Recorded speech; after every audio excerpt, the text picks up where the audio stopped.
90s kids எல்லாத்துக்குமே தெரியுங்க. அந்த காலத்தில் செலவு மொளவெல்லாம் ஹார்லிக்ஸ் பாட்டிலு, பூஸ்ட் பாட்டிலில் தான் போட்டு வச்சுருப்போம். எனக்கு இந்த பாட்டிலை பார்த்தோன்னே அந்த காலத்து ஹார்லிக்ஸ் பாட்டில் ஞாபகம் வந்துருச்சுங்க. புரட்டாசி மாதமே வாங்கின கிளாஸ் ஜாருங்க இதெல்லாம். 1 மாதம் ஆகி இப்போ தான் வாஷ் பண்ணி யூஸ் பண்ணுறக்கு எடுத்துருக்கிறேன். இதெல்லாம் எடுத்து ஓர்ஸ் பண்ணி வச்சுட்டு சமையல் வேலைக்கு வந்தாச்சுங்க.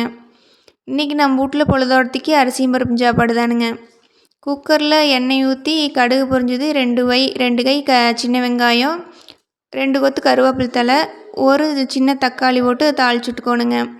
காரத்துக்கு 2 பச்சை மிளகா, இடிகளில் பூண்டையும் சீரகத்தையும் தட்டி போட்டு 1 ஸ்பூன் குழம்பு மிளகாத்தூள் போட்டு தேவையான அளவு தண்ணி ஊற்றி கொதிக்க வச்சுக்கோணுங்க.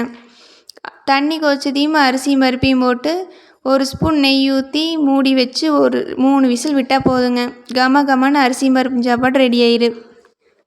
சாப்பாட்டை தட்டில் போட்டு 1 ஸ்பூன் நெய் ஊற்றி சாப்பிட்டா அட்டகாசமாக இருக்குங்க. எல்லாம் சாப்பிட்டு முடிச்சுட்டு கிச்சனையும் க்ளீன் பண்ணி விட்டாச்சுங்க.